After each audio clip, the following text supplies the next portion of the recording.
Page number 10 के ऊपर अगला टॉपिक है स्व उत्प्रेरण ऑटो कैटालिसिस। अब ये ऑटो कैटालिसिस क्या चीज़ है?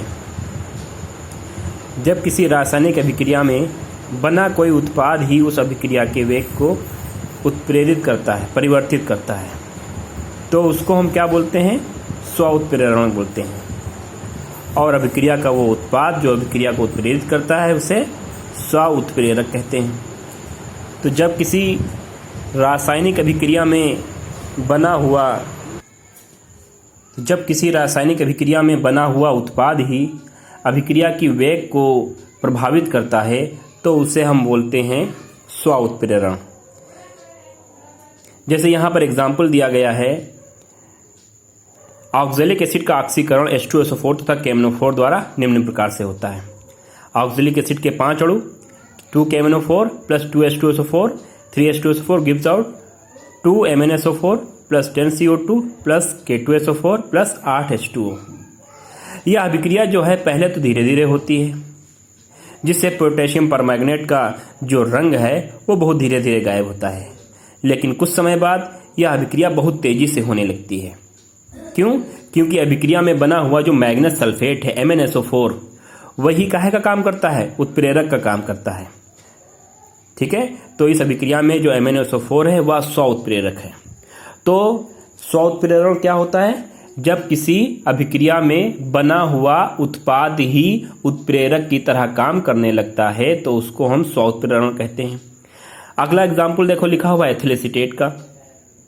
एथिल एसीटेट का जब हम जल अपघटन करते हैं तो हमको क्या मिलता है? एसिटिक एसिड मिलता है और एथिल अल्कोहल मिलता है। एसिटिक एसिड और एथिल अल्कोहल मिलता है। पहले तो शुरुआत में एथिल एसीटेट के जल अपघटन की दर जो होती है बहुत धीमे धीमे होती है, लेकिन जैसे जैसे अभिक्रिया आगे बढ़ती है एसिटिक एसिड बनता है तो एसिटिक एसिड यहाँ पर इस जल अपघटन में उत्प्रेरक का काम करने लगता है। तो यह भी स्व उत्प्रेरण का एग्जाम्पल है। यहाँ पर एक क्वेश्चन बहुत ही इंपॉर्टेंट है, आता है कि एस्टर का जल अपघटन प्रारंभ में धीरे होता है, धीमे धीमे होता है, बाद में बहुत तेजी से होने लगता है। क्यों?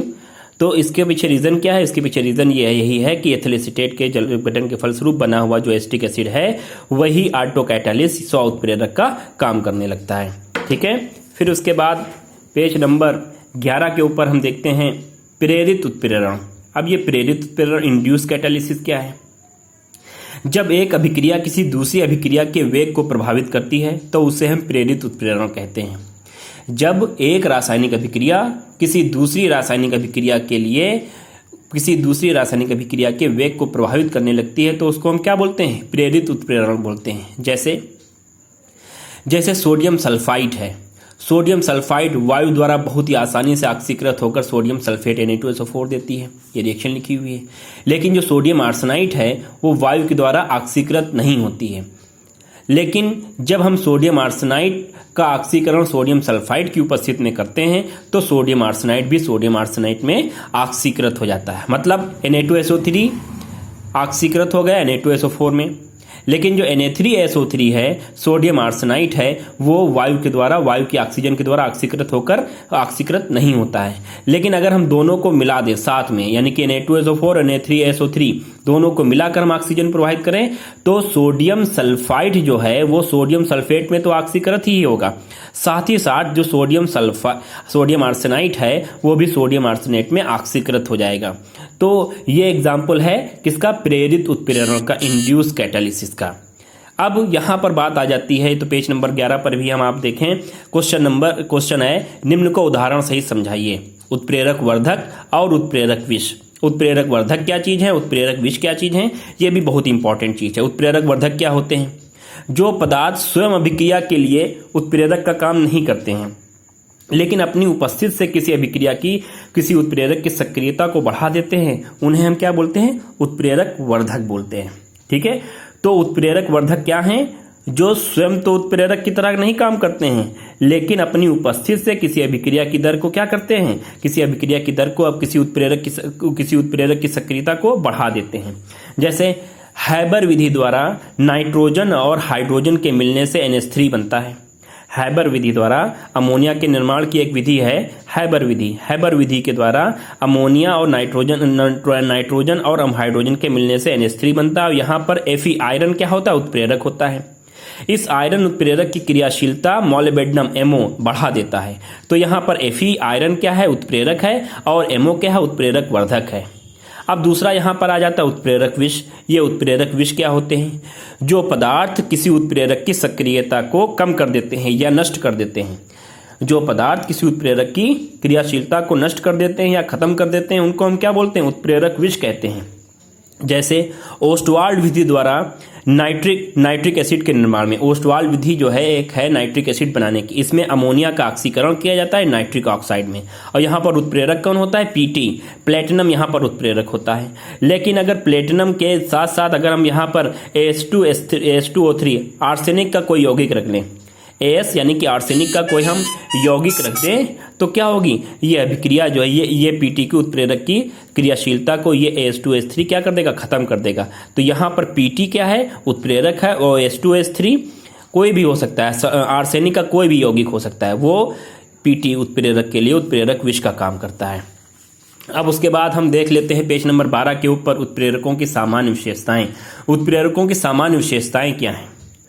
उत्प्रेरकों की मात्रा तथा उनका रासायनिक संगठन तो अभिक्रिया के अंत में अपरिवर्तित रहता है। पहली तो विशेषता यह हो जाएगी, उत्प्रेरक हम जितना डालेंगे उतना ही उत्प्रेरक जो है हमको अभिक्रिया के बाद में मिलेगा, और उसके रासायनिक संगठन में कोई भी चेंज आखिर में नहीं होगा। जैसे हम उत्प्रेरक डालेंगे, जितना भी उत्प्रेरक डालेंगे उतने ही उत्प्रेरक हमको लास्ट में मिलेगा।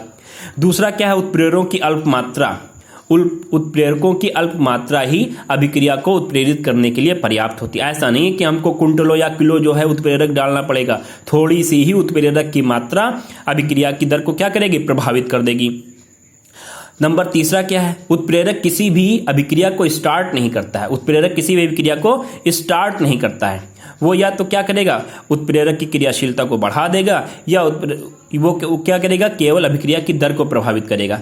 चौथा क्या है, उत्प्रेरक की क्रिया विशिष्ट होती है। किसी एक निश्चित अभिक्रिया के लिए कोई एक निश्चित उत्प्रेरक ही होता है। ऐसा नहीं है कि सभी अभिक्रियाओं के लिए केवल एक ही उत्प्रेरक हम ले लिए और सभी अभिक्रियाओं में वही काम कर रहा है। नहीं, किसी एक विशिष्ट अभिक्रिया के लिए, किसी एक खास रिएक्शन के लिए कोई खास उत्प्रेरक ही होगा। पांचवा क्या है, उत्प्रेरक का साम्यावस्था पर कोई प्रभाव नहीं पड़ता। उत्प्रेरक का साम्यावस्था के ऊपर कोई प्रभाव नहीं पड़ता है। उत्प्रेरक जो है, उत्प्रेरक केवल क्या करेंगे, अभिक्रिया की दर को या तो घटा देंगे या तो बढ़ा देंगे। यह नहीं है कि साम्यावस्था को आगे कर दिए या पीछे कर दिए, साम्यावस्था पर कोई प्रभाव नहीं पड़ेगा। छठा क्या है, कुछ पदार्थ उत्प्रेरक की सक्रियता को बढ़ा देते हैं, उनको हम क्या बोलते हैं, उत्प्रेरक वर्धक बोलते हैं। अभी पीछे पढ़ा है उत्प्रेरक वर्धक। जो पदार्थ उत्प्रेरक की सक्रियता को बढ़ा देंगे वो उत्प्रेरक वर्धक कहलाएंगे, और कुछ पदार्थ होते हैं वो उत्प्रेरक की सक्रियता को कम कर देते हैं, उनको हम उत्प्रेरक विष कहते हैं। फिर आ जाते हैं हम इसके ऊपर, उत्प्रेरक के सिद्धांतों पर प्रकाश डालिए। उत्प्रेरक के कौन कौन से सिद्धांत हैं, तो उत्प्रेरक के दो सिद्धांत हैं। उत्प्रेरण के दो सिद्धांत हैं। पहला कौन सा है, माध्यमिक यौगिक सिद्धांत। ये माध्यमिक यौगिक सिद्धांत जो है ये समांगी उत्प्रेरण की व्याख्या करता है। किसकी व्याख्या करता है, समांगी उत्प्रेरण की व्याख्या करता है। समांगी उत्प्रेरण क्या होता है, जब अभिकारक और उत्पाद दोनों की भौतिक अवस्थाएं समान होती हैं तो उनको हम क्या बोलते हैं, उनको हम बोलते हैं समांगी उत्प्रेरण। तो ये जो माध्यमिक यौगिक सिद्धांत, ये किसकी व्याख्या करता है, समांगी उत्प्रेरण की व्याख्या करता है। इस सिद्धांत के अनुसार अभिकारकों में से एक अभिकारक उत्प्रेरक से संयोग करके एक माध्यमिक अस्थायी यौगिक बनाता है। यह माध्यमिक अस्थायी यौगिक दूसरे अभिकारक से अभिक्रिया करके उत्पाद और उत्प्रेरक को पुनः मुक्त कर देता है। यही क्रम चलता रहता है। जैसे हम एग्जाम्पल के तौर पर देखते हैं कि ए और बी दो अभिकारक हैं, सी उत्प्रेरक है और ए बी क्या है, उत्पाद है। ये कोई रिएक्शन लिखी हुई है, ए बी अभिकारक है, सी उत्प्रेरक है, और इनकी रिएक्शन से ए बी उत्पाद बन जाता है और सी उत्प्रेरक हमको ऐसे ही मिल जाता है। अब माध्यमिक यौगिक सिद्धांत क्या कहता है, माध्यमिक यौगिक सिद्धांत कहता है कि अभिकारक जो है वो उत्प्रेरक सी से, अभिकारक जो है वो उत्प्रेरक सी से क्रिया करके एसी माध्यमिक यौगिक बनाता है, और ये जो एसी माध्यमिक यौगिक है ये बी दूसरे अभिकारक बी से रिएक्शन करके ए बी उत्पाद बना लेता है, सी उत्प्रेरक को फिर ऐसे ही मुक्त कर देता है।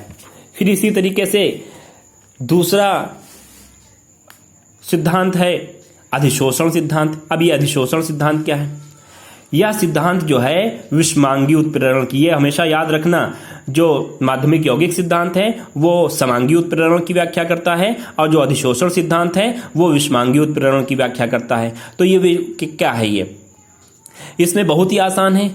जो उत्प्रेरक होता है, उत्प्रेरक की सतह के ऊपर, जो ठोस उत्प्रेरक होगा उसकी सतह के ऊपर मुक्त संयोजकताएं, ये देखो ये जो संयोजक दिख रही हैं ये क्या हैं, ये जो है मुक्त संयोजकताएं हैं, और ये ए बी कोई अभिकारक है।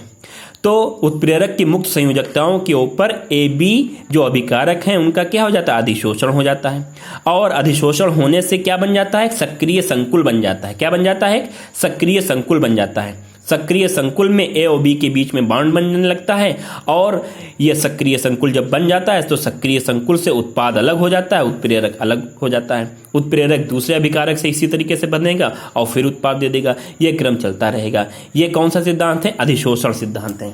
अब यहाँ पर एक और चीज आती है, बहुत ही इंपॉर्टेंट है, सक्रिय केंद्र। सक्रिय केंद्र क्या है, उत्प्रेरक जो होते हैं, उत्प्रेरक की सतह के ऊपर जो उत्प्रेरण क्षमता है वो हर जगह एक जैसी नहीं रहती। कुछ ऐसे स्थान होते हैं जहां पर उत्प्रेरक की क्षमता बहुत ज़्यादा होती है, उसी को हम क्या बोलते हैं, सक्रिय केंद्र बोलते हैं। और ये सक्रिय केंद्र कहाँ पर होते हैं, कोनों के ऊपर, साइड्स में होते हैं, साइड्स में होते हैं, कोनों के ऊपर होते हैं, कहीं पर दरार है वहाँ पर होते हैं। ये यहाँ पर एक्टिव साइट्स होते हैं, सक्रिय केंद्र होते हैं। तो सक्रिय केंद्र क्या है, उत्प्रेरक की सतह के ऊपर उत्प्रेरण क्षमता सभी जगह एक समान नहीं होती है। कुछ ऐसे स्थान होते हैं जहाँ पर उत्प्रेरण क्षमता ज़्यादा होती है, उन्हीं को हम क्या बोलते हैं, सक्रिय केंद्र बोलते हैं। और सक्रिय केंद्र कहाँ पर होते हैं, सक्रिय केंद्र होते हैं किनारों के ऊपर, कार्नर्स के ऊपर, साइड्स जो साइड होंगी उनके ऊपर होंगे, और कहीं अगर दरार होगी तो दरार में होंगे। ऐसा क्यों है, क्योंकि जो साइड्स होंगी और जो मुक्त संयोजकताएं होंगी और जो दरार होंगी वहां पर मुक्त संयोजकताएं होती हैं ज़्यादा। मुक्त संयोजकताएं ज़्यादा होने की, जैसे ऊपर अभी तुमने पढ़ा है, मुक्त संयोजकता होने की वजह से ही अभिकारक उसके ऊपर क्या हो जाता है, चिपक जाता है, अधिशोषित हो जाता है। तो मुक्त संयोजकताएं जितनी ज़्यादा होंगी उत्प्रेरक की क्रियाशीलता उतनी ही ज़्यादा होगी।